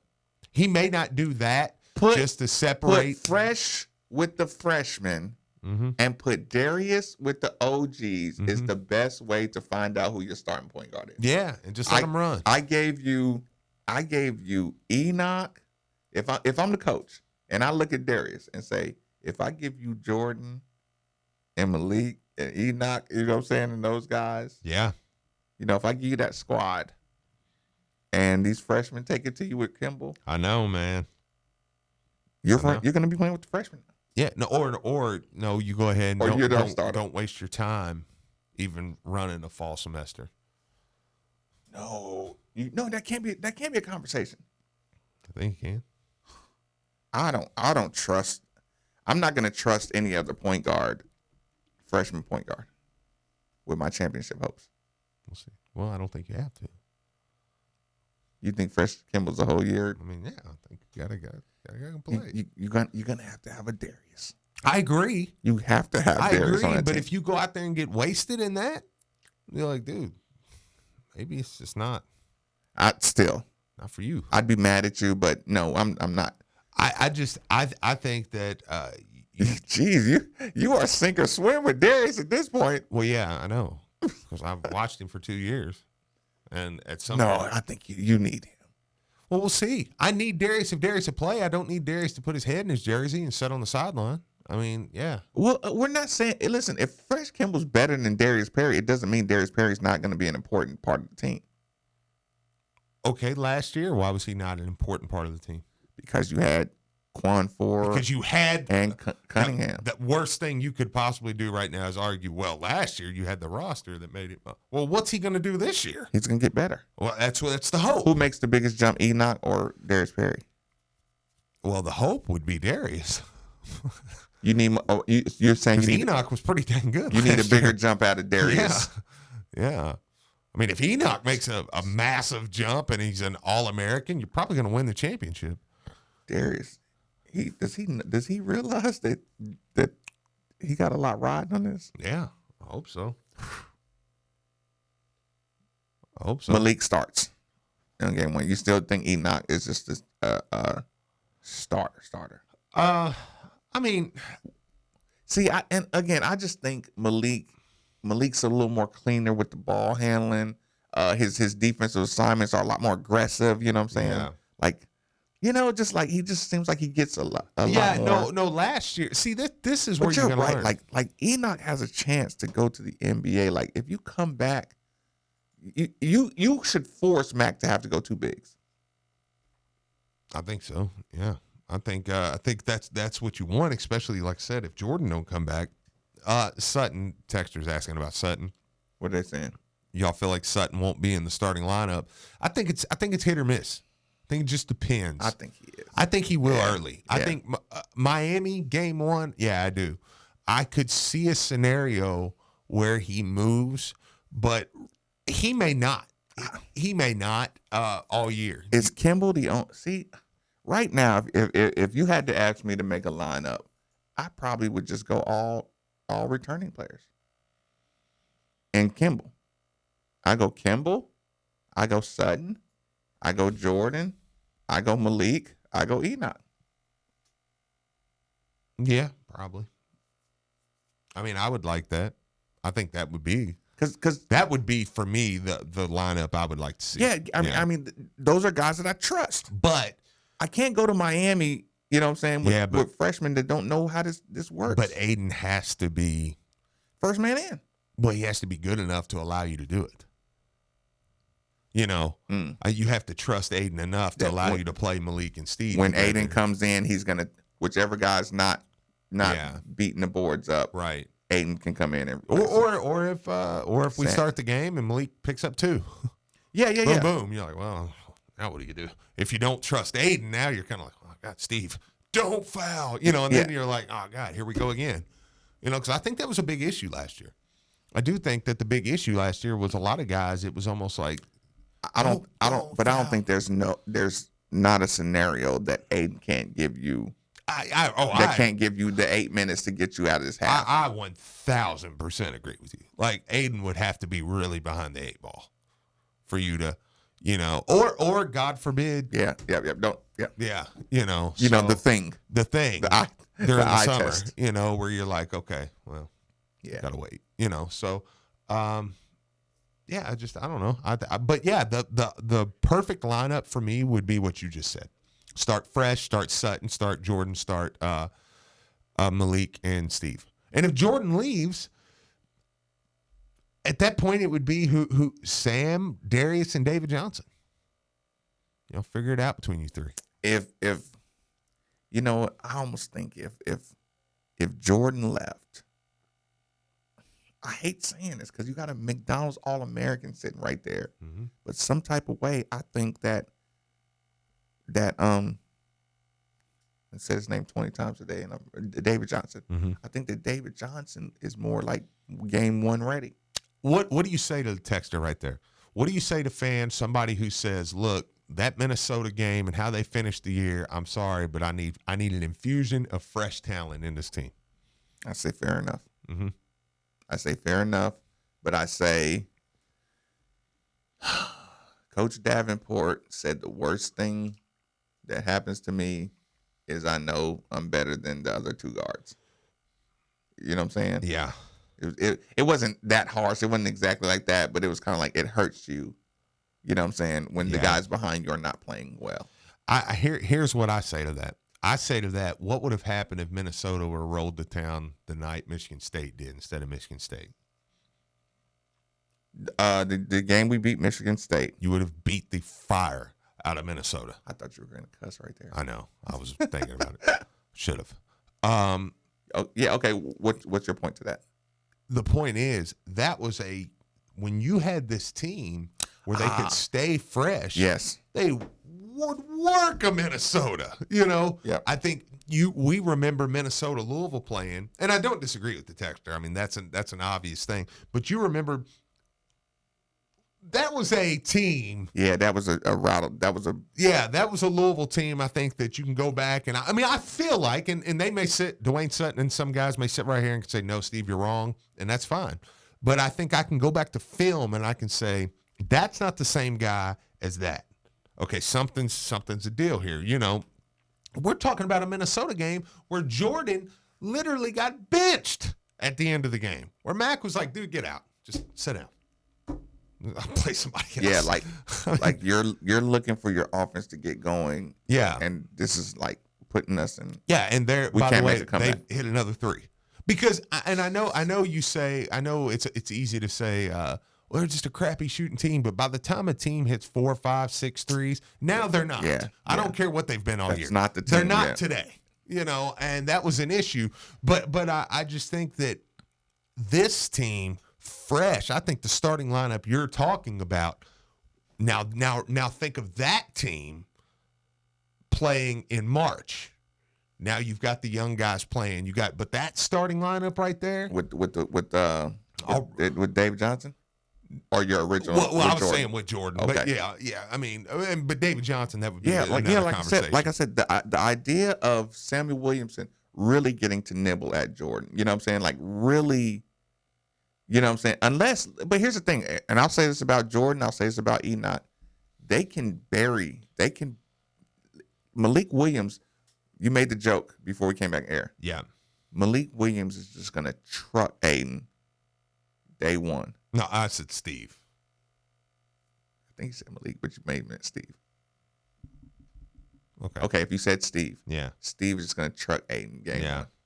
Yeah, because I'm sitting around, I'm listening to Middays with Marcus Maven. I'm listening to Steve. My dad's telling me about how Aiden's gonna come in here and bully everybody for time. And I can't wait till this dude gets here, this young punk. Yeah, I think Steve will. I think Steve's gonna. I think Steve. No, that was Mark who said Malik goes after Aiden day one. And that could be. Yeah. That could be fair. I'm just using Steve because the only reason I said Steve is because I'm thinking Steve's coming back.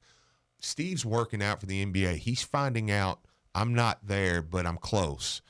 I am sure not coming back, and I'm watching you and your pretty face with your dreads. And you stay on social media. Yeah, and all this stuff. And the first time you're going to be. Louisville used your picture for the Jimmy V Classic. I know. And we're out here and you're dunking around and practice starts and you put your elbow on my back at the beginning. You're like, come on. I'm like, dude. All right. Are we done? Golly. And I mean, I've heard stories. I mean, parents told stories. Bad. It's always bad. I don't know if he in told the the story on air, but I think he told the story about, some things that David Padgett even.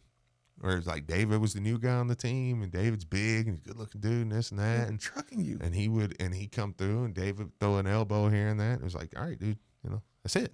Okay. We're done. Now we're gonna fight. Because and I do think so. Maybe I'm answering my own question back to the bigs, maybe, because I don't think Mark's wrong either. You think Malik's just gonna sit around and let Aiden come here all wild and stuff? Yeah, because Malik could legitimately make the argument that I was the best big man, and we're talking about Enoch the whole time. Sure. If I'm Malik, I'm feeling that way. Sure. If I'm Malik, I'm going back, and I guarantee they did this. The video department has made a mashup. If not, they should have. Yeah. I'd be hugely disappointed in my coaching staff if they didn't make a mashup of every possession of Malik, right? Yeah.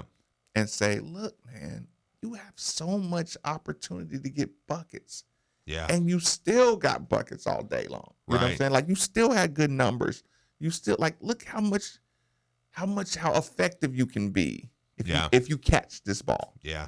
He fed you this ball. Look, if you seal him, you can score here. You score there. You were a better player than the production you put out. Yeah. Yeah, absolutely. I mean, so you're going to have two bigs that at times felt like they were kind of the staple of the team last year. And all of a sudden now this kid's coming in. Or Aiden outworks him, and Aiden starts at the 4. Aiden just flat out outworks him. And now all of a sudden Steve comes back, and Steve's starting at the 5. What if you were doing a 4-out 1 in next year with Aiden and Steven Enoch and Malik Williams are coming off the bench? I'm buying a hotel in Orlando or Atlanta. I would be so sad. Best offense or best defense? Let's see. We got people got Fresh, Williamson, Sutton, Wara, and Enoch. I think that's the easy money right now. I mean that's like you're acting like it's not a McDonald's All-American in this conversation here. Yeah. Do you think Williams is working harder to prepare for Aiden? Oh yeah. You think he is taking notice? Yeah. Absolutely. I think you guys have convinced me that we are winning no less than 27 games. I mean, why wouldn't you? Why wouldn't you? I tell you what, we'll reset right now. We're having too much fun. Middays with Marcus Maven. Quick last commercial break. 8150 939 is the number on 99 Ville. There comes a time in some people's lives where they wake up in the morning, look in the mirror, and say to themselves, oh my God, I'm going bald. If that's you, don't get depressed, because I have fantastic news for you. I'm Brandon Lang, best known for the movie Two for the Money, with Academy Award-winning actor Matthew McConaughey playing yours truly. When I decided to fix my baldness, I researched hundreds of doctors across the country before deciding on one of the best right here in your hometown, Parsley Waldman Hair Center of Louisville. My consultation was so easy, and as it turned out, more affordable than you could have ever imagined. Dr. Waldman and his staff treated me like family, and from the moment I walked in the door till the time I left, I was treated like royalty. Go to hairsurgery.com right now and let Parsley Waldman help you get your hair back and your self-confidence back as well. That is hairsurgery.com. That's hairsurgery.com, and take the first step to being young again. Hey, this is Steve Rummage, and I have one question for you. What good is having that beautiful home with that beautiful view if you can't see through the grit and grime of your windows? Or every time you try to open them, it feels like an extensive workout. Let's face it, you and your home deserve better. That's why I'm here to tell you about Windows Plus. They have the best free lifetime transferable warranty, best installation in town, quality products, doors, windows, siding, and gutters. They've also been voted most efficient in 2019 and have an A+ Better Business Bureau rating, including all 5-star reviews, which means they're exactly what you've been looking for.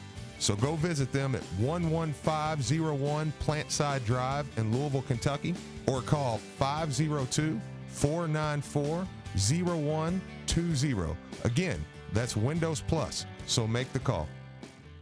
Great job, Steve. Thank you. Thank you. Thank you. Thank you.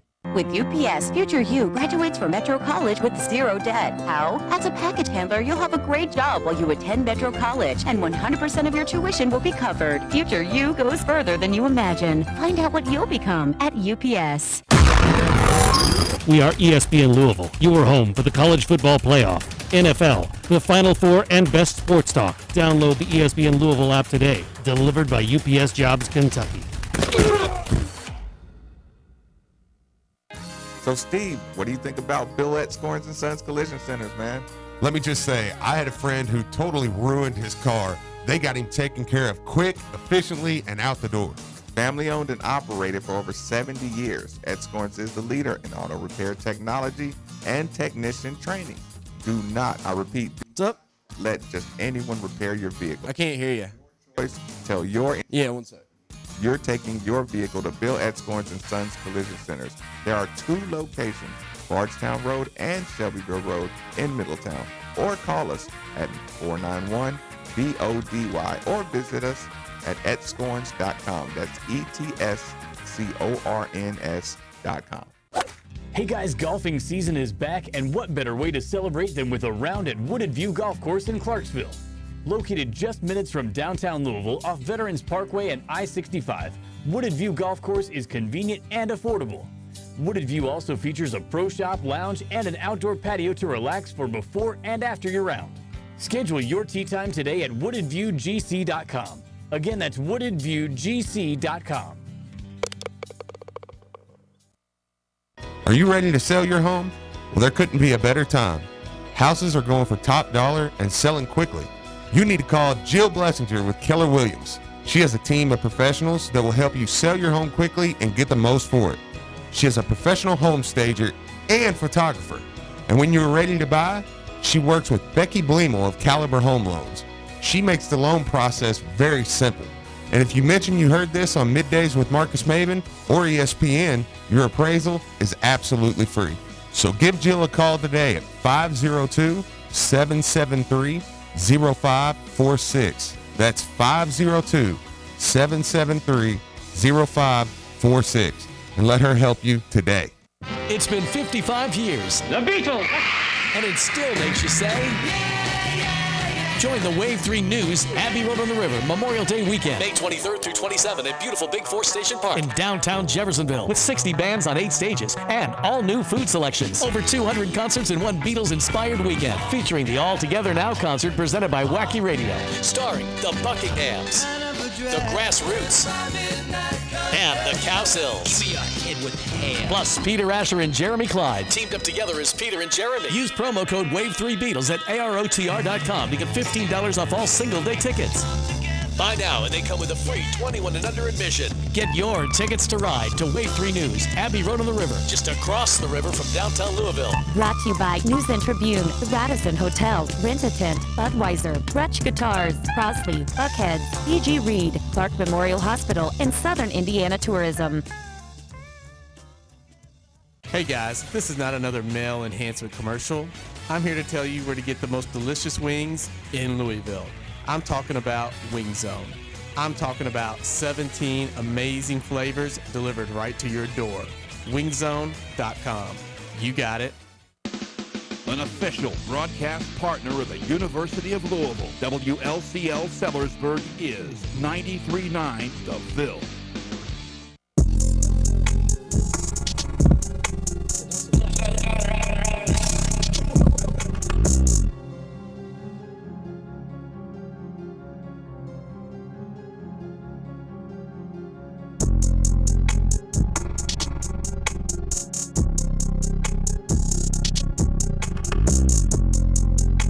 Middays with Marcus Maben on 93.9 The Ville is broadcasting live from the OPC Pest Services studio. Give me 1 sec. I'm trying to print off this DFH. I'm in trouble.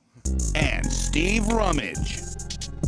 You're telling me for $200,000 you wouldn't take a Deontay Wilder punch? Man, it would be, yeah, I think 200,000. 200,000 cash right there on the. Yeah. Because he might not break anything. Yeah, but man, there's a lot. I mean, you might just you might not even knock you out. Yeah, but the risk. I know. It's like not there's a worth lot of damage $200,000 to your brain that can be done. Not just the punch, the way you're gonna hit the ground hard. Yeah, would you take that risk if we said, okay, we're gonna put all pillows around you, all air mattresses, so at least you're gonna fall very soft? I mean that would help. Yeah, I just man, how much for the pillow would that take off? Like I'll take a punch as long as you put me in on pillow surroundings. I mean, I think I would definitely do it for 200,000 then. Like that's a lot. I mean, that's a big risk. Like, dude, you're talking just taking one shot from a professional guy that his job, what he's perfected in life. He said it in the pregame that this is the only place where I can kill somebody and not get in trouble for it. Yeah. Why not take advantage? This is just this wild monster dude that grew up in South Alabama. That's just like he's a fighter. I know. Yeah. Man, it would be a lot. And even 200,000, I'm like, I don't know. It would probably have to be enough for me to fully purchase a incredible, I may go 400, 500. Yeah. Isn't it crazy? Yeah, Like, I may have, because I'm like, your numbers got to go up, with man. 200,000. I'm like, what am I risking? I can't even buy a house with that. What are you gonna do with 200,000? Like, I couldn't even pay off a house. I always try to tell that to people too. It's Yeah. like, what can you do with an extra $20,000 that you can't do now, other than get a comfort one extra little You do vacation, some extra shopping yeah, and stuff. right, yeah. right. But it's not gonna change your Like, life. Man, I mean, I would have to be able to say, okay, I at least. You know, you might get post-traumatic, like, stress disorders out of that. Like, I should at least be able to go to Lake Forest and put half the. Even that. You can't even shop in Lake Forest Think for about 200. that. Oh no. I was talking much higher than that. But I mean, think about that. I get 500 G's for taking a punch to the face, and I go to Lake Forest and still owe $500,000-$700,000 on my home. Like, what did I take that punch for? Like, yeah, like, but you can ball out in Shepherdsville. Oh yeah, on Shepherdsville, I'll be. Yeah, there's $1 million homes in Shepherdsville. You were talked about that when Mac was supposed to. Yeah, when he was supposed to live out there. It baffles you, but it is. Yeah, like I mean, golly, $200,000. I wouldn't have $300,000. I wouldn't have the nicest home in my neighborhood. I can go make that. I know. I can go make that. Yeah, no, it would have to be. See, and my price just keeps going up. And look, and I'm going to sound like one of them just dudes that like, it'd have to be like $1 million. You're right. I know. Because now when I'm rationally thinking about it, it's now, like, it would have to be like $1 million. So now the rational million is worth the punch. 500, you can punch my kid. But in all fairness, kids are very resilient. they have soft, malleable brains, and I mean their heads are built for regrowing. They have plenty of stem cells. They'll regrow it. I'm kidding. Can really punch. Look, the prices, but look, you might not be able to get the same trajectory on the kid. Yeah, you would have to punch down. Yeah, you'd have to put the kid up on a box. Or Elijah's pretty tall. I'll be like, man, I don't know. It's the one time it's gonna suck to be bigger. He might actually get. You imagine that would be like a body shot. And Elijah body shot him 500,000. His hand would go. His hand would go out the back of Elijah's little soft body stick. Jeez. Come on. Yeah. Breathe. And somebody said $1 million after taxes. See, at first I was like, I don't want to be one of them guys like, $2 million. Because I'm like, realistically, what would I do? And I said, my immediate answer to take a punch from Deontay Wilder was 500,000. You entertained 200,000 and then said no. But yeah, the more I start to think about it, though, I'm like, even 500,000, I couldn't even buy like a dream home. And this is the risk of this punch. Yeah, I mean, like I may forever have brain damage. What if he knocks my eye out or something? You remember that Kimbo Slice video? Yeah. Like, dude, like what? Charity can fix it. No, I don't care if a doctor's there. I don't want my eye to be out or sitting somewhere else. Yes, Yeah. like so. I'm like, dude, no, fracture your skull. Okay. Does he have gloves on? You would have to have gloves. Yeah, no gloves would be like there's no. No. I'm not just standing here letting you punch me. Yeah, no gloves, because just his hand will restructure everything. Yeah, you crush your face. you'd need a plastic surgeon. Like he'd have to actually knock you out onto the medical operating bed.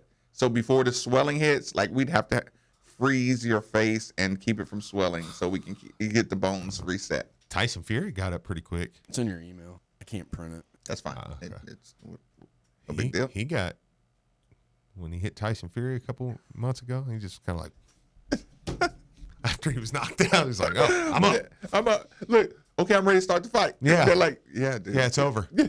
I always feel sorry for those people, too. I know. They get up and they're like, what are you doing? Get off me, ref. You know what I'm saying? You're like, no, it's the worst one over. I've ever saw was Michael Robinson from Penn State, the quarterback. Yeah. He got knocked out, and they took his helmet, and he's like over there cussing the coaches out, like, why won't you play me? Yeah. What are we doing here? I'm an All-American. Like, Dude, well, you're half dead right now. Do you even know what you're doing? Yeah. Do you know where? I always feel sorry for those. I know. Like that was the worst. UFC, I've seen a couple people get up and they're like, I'm ready. Dude. The best one I ever saw. You've been over there 2 minutes. Was when Mickey Crum hit the dude from Clemson. And the guy he hits the guy on the blind block. Yes. The kid, the Clemson guy falls down, he hits the ground, and immediately gets up and goes over like he's looking for something in a bag and sits down on the bench. Somebody said Mickey Crum hit him so hard he was looking for his keys. Like, I gotta leave. I'm going home. Like, I wasn't ready for that one. That one was we shouldn't awesome. be laughing about this at all. I've been hit that way, so I don't care. I'm We like, shouldn't forget be y'all. laughing. When I tore my meniscus Little in guy. the game, I got elbow knocked out. Yeah, I was a senior, man. They They put had me me right on back in. punt team of all things. Why am I on a punt team? And I'm jogging around, man. We're playing Bullet East, man. A little kid just comes through. I was like, Jerry may rub some dirt on my. You know, he asked me what the date is, right? Yeah. I was like, I wouldn't know the date if I knew the date. I know. So, yeah. I'm like, I'm not the best player out here. They're headhunting me on punt team, man. And you weren't smart enough to watch out for the headhunting. No, I was like, whatever. I You was like, said I'm some little big. dude. And some little guy just rocks me. Let me start it off. Speaking of, I did listen, people, during my commute. Actually, one of our good friends, the Millers, you know, they actually had to recently sign up Bill Edscorns and Sons for their services. I'm glad they chose them, and it's a quick process. Yeah, it's good to go. Bill Edscorns and Sons Collision Center is awesome. I saw the cars this morning, people. I know you listen to the show. Tell your friends who listen to the show. Try Edscorn. See if Marcus is right. See if he's wrong. Let's see if you need an estimate. If you need an estimate, at least let that be the first place or one of your three choices. You go to Bill Edscorns and Sons Collision Center. Gives us Alan. Thanks for joining us on 93.9. Fire away. What's up? I think the punch free and take it like a man. If I would do. You just take the punch for free? Yeah, take it like a man. Alan, I appreciate it. Steve? Alan thinks that the punch just should be taken like a man. That's it.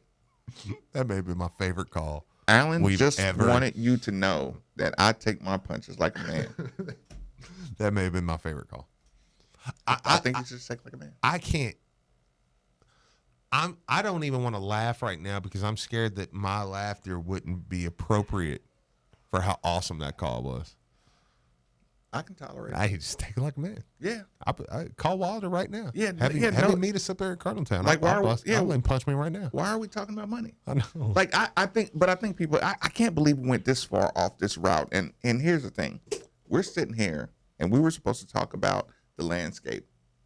We were supposed to talk about our team. Yeah. And then we were supposed to talk a little landscape, college basketball. We were supposed to talk about baseball. Good job. Look, I'm glad they dropped one against Florida State, so they're not just like on some dominant win streak and hanging on to that. I do like, by the way, the baseball chant. 1, 2, 3, Omaha. I see you, Coach McDonald. We are not done yet. 1, 2, 3, Omaha.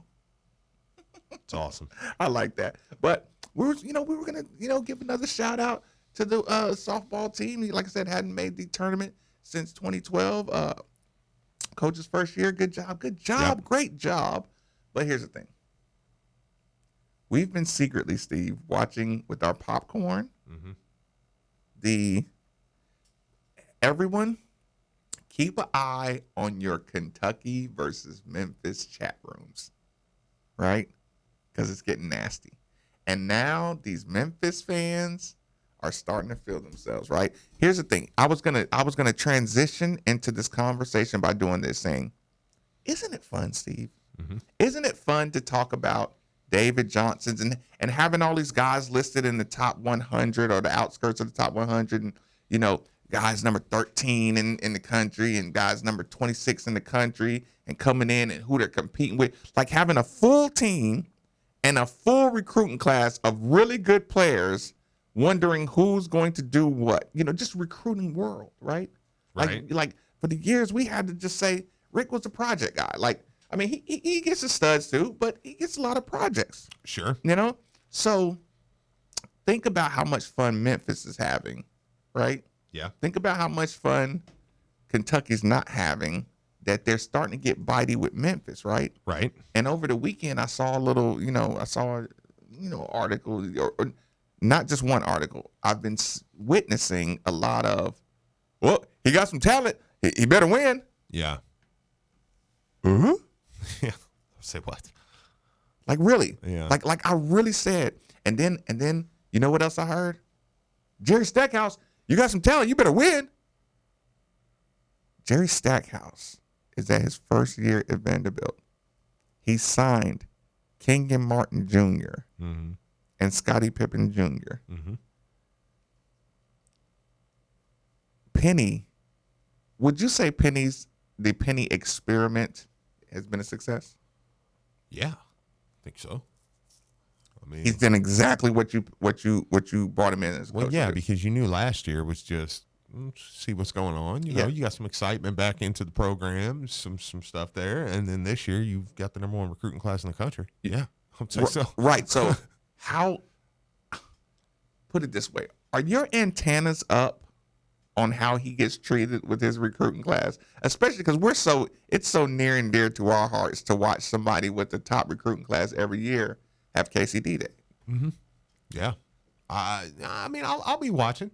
Yeah, we'll see. Where's your judgment level on like? Well, yeah, but what are you talking? Are you talking judgment from Yeah, like, national media or does- judgment from does he- Kentucky fans? Because No, both. Well, Kentucky can't. So don't are you really care, going to yeah. just eliminate Kentucky from that conversation? Yes. Yeah. Like so they're not allowed to have an opinion on Memphis. Yeah, because I mean that's like my father-in-law said that to me a couple days ago. He better win. Okay. Does that let how long has it been? Is Since that the pressure? 2012. But here's the thing: does that let pressure off of Kentucky? Because now it's somebody with a bigger class. Maybe. Yeah, I could see Yeah, that. yeah. Because I do think that they can point up. They can spend more time watching basketball Sure. other than themselves. Yeah. Now that there's another hyped class. Yeah, but I think he will win. His schedules aren't tough. How long has Cal been there? Since 9-10 years. About roughly 10 years. Yeah. But yeah. So okay, well let me ask you this: are there going to be more pennies? Because we've been watching the Michigan thing from afar. Yeah, the Juwan Howard. Yeah, I mean, I think Juwan Howard, for me, I would trust if I'm Michigan, if I'm a Michigan fan, I'm trusting Juwan Howard more. When I hear Jalen Rose on there, like, dude, we're going to be there. Kids are going to want to play for him. Stuff. I'm like, yeah, let's see. I mean, it's an experiment. Yeah, because here's the thing: we as Louisville fans have kind of hid behind. We didn't hide behind it. It was a natural fact that Rick was a project developer, but got the big dogs when he's a coach's coach. Yeah. A pure. I'm just going to outwork. I mean, that's why all our guys got stress fractures all the time. Yeah. He's just to overwork you, outwork you, push you to the human body limit. I'm going to push the recruiting, irritate you to the human body limit. You know what I'm saying? I'm going to push your body to the limit. He's like the last of the outwork use. Sure. After Rick, it turns into we have to make do with more limited time. And it's like almost like a return to the Denny Crum. And you know how I mean. It's like I don't want to sound insensitive, but this is Kentucky. We talk horses. The Denny Crum narrative, keep my horses fresh. Yeah. Yeah. Then it went Rick, push them to the limit, you know what I'm saying? And there'd be a peak, but they're a sports car instead of a truck. Yeah. You know what I'm saying? I think it's starting to go back to the. Well, yeah, but who's the last two NBA coaches to win NBA championships? Kerr. Okay. And Ty Lue? Yeah. Former players. Guys that's played in the league, I mean, I think that's who you've watched battle in the finals for the last few years. Who's winning college, though? Well, I know that. No, absolutely. And that's what I'm saying, though. If the Penny, Jerry Stackhouse, possible Juwan Howard experiments start to work. Let me ask you this. Why don't we put the Bobby Hurleys in the new wave of coaches? Because I think the Hurley name in particular, that their father was the coach. And then they were players. And then it's like, yeah, you were players, but you were coach. And I mean, you're not exactly like, Oh, Hurley. I used to love how you slapped the floor, Coach Hurley. I gotta go play for him. My dad talked about how you used to slap the floor. Yeah, so that family name, I think, also. So it's okay to say cultural, cultural hires. Yeah, absolutely. Well, because I mean, Mike Miller's been a huge asset. I'm glad you said that, because I was going to make sure you say no. Put Mike Miller in the cultural delegation. Mm-hmm. Put Chris Mullen. In the cultural delegation. Let's not make these coaches all share the same quality. Yeah. And try to say, oh, the new quarterback of coaches. It's something to keep an eye on for programs. I will say that. I got one example, but I'll save that. I don't feel like dropping that grenade. Ella Duncan. Who is that? I don't know. Follow her on Twitter. Ask. Get her on the show. Ella Duncan. Hi, Ella. This is Steve Rummage. I watch you every day. I never pay any attention. Oh, people, we're rolling. Bill Escorns and Sons Collision Center. Try them first. Try them last. Make that be one of the people who help you through your car crash. I didn't do that on purpose. Jill Blessinger, Becky Blamer, Keller Williams, Caliber Home Loans. People, it's that time of year. I know you're cruising past these new houses. I know you're ready to make that jump. Make them your call. Know that name. Windows Plus. This beautiful view. Summer, it's light all day long. You need good windows, good clear windows, good sliding windows. Pollen Schmallen. Open those windows and have a good time. As always, people, we appreciate you joining us on the YouTube channel. We are Made for the Ville. Make sure you click that subscribe button. DFH. How many innings left? You're about to find out with the heat of summer. I can't finish that. We don't have enough time left. 8150-939 is always the number. 3831-939 is the text line. We are Made for the Ville on the YouTube channel. 939 the Ville.